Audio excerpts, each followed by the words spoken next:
Good morning সবাইকে and welcome to my new blog. তো সেই দিন ছিল অন্নপূর্ণা পুজো। হ্যাঁ, জানি একটু লেট হয়ে গেছে, বাট কী করব, আমি তো এরকমই লেটুস মার্কা।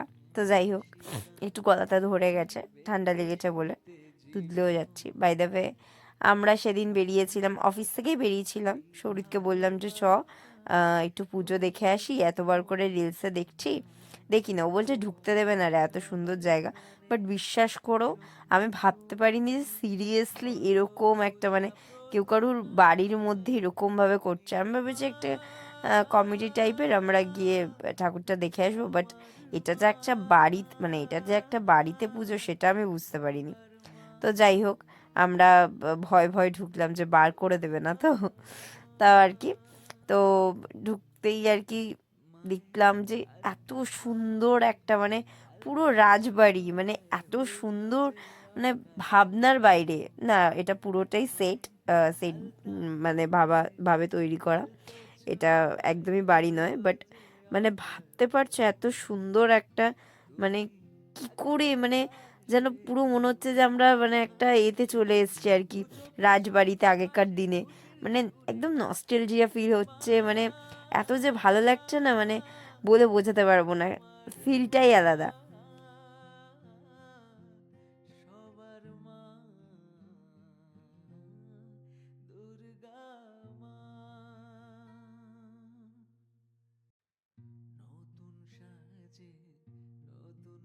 আর এখানে সব সৌন্দর্যে ঊর্ধ্বে হলো মায়ের সৌন্দর্য। এতটাই সুন্দর, এতটাই স্নিগ্ধ, এতটাই মানে আলাদাই একটা সৌন্দর্য কাজ করছে, স্নিগ্ধতা কাজ করছে। মায়ের মুখটা দেখার পরই মনটা ভালো হয়ে গেছিলো।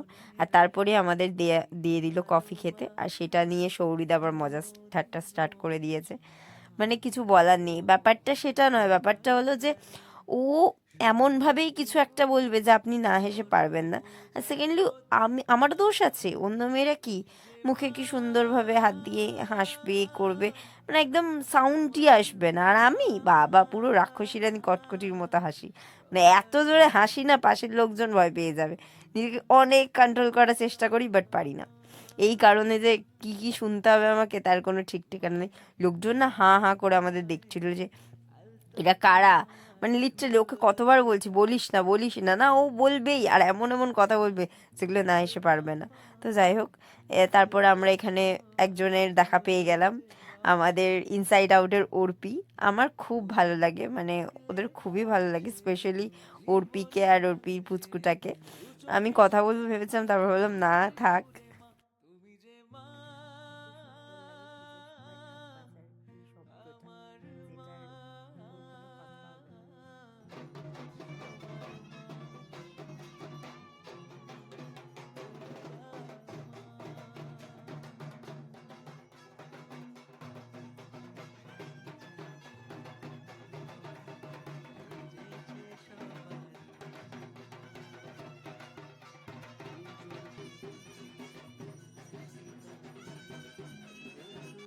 আর আমরা না খুব সুন্দর সময় গেছি, মায়ের আরতি, মাকে ভোগ প্রদান করা, মানে খুব সুন্দর টাইমে গেছি। তারপরে এখানে গান হচ্ছিল আর অনেকটা রাত হয়ে যাচ্ছিল, তাই আমাদের বাড়ি ফিরতে হতো, তাই আমরা ফিরে এসেছি। আর এই জায়গাটা তো তোমরা সবাই চেনো, এটা হলো লেককালি বাড়ি, অনেকেই বেশি চেনে এই জায়গাটা। তো যাই হোক, এখানটায় গেছিলাম, মা অন্নপূর্ণা পুজো হচ্ছিল আর বাসন্তী পুজো হচ্ছিল একসাথে।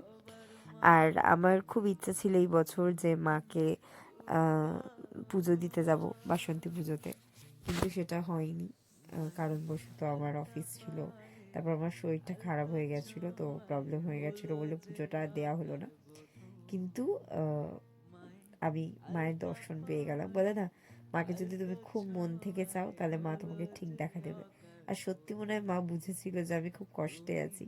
আমি খুবই কষ্ট পেয়েছিলাম। ফার্স্টলি আমার খুব শরীর খারাপ হয়ে গেছিলো, আর অফিসে এত প্রেশার, ছুটিও নিতে পারছিলাম না। ভেবেছিলাম অ্যাটলিস্ট পুজো না দিতে পারি, দর্শন করে আসবো। কিন্তু যেই জায়গায় যাওয়ার কথা ছিল সেটা তো হলো না, বাট এটা হলো। মা তো চারিদিকেই আছে, একই। মায়ের মা হয়তো অন্য অন্য রূপে আছে বা অন্য অন্য স্থানে আছে, কিন্তু মা তো এক। মাকে যেখান থেকেই ডাকি না কেন, মায়ের কাছে ঠিক বার্তা চলে যাবে। তো আমার কথা মা শুনেছে, আমার ইচ্ছা মা রেখেছে। বিশ্বাস করবেন আমি এত খুশি হয়েছিলাম না, আমি কেঁদে ফেলেছিলাম। এই আনন্দের ফল প্রকাশ হয় না। হয়তো অনেকে শুনে বলবে বাবা এমন করার কি আছে, বাট যদি তুমি মন থেকে কিছু চাও না, সেটা ভগবান পাইয়ে দেবে।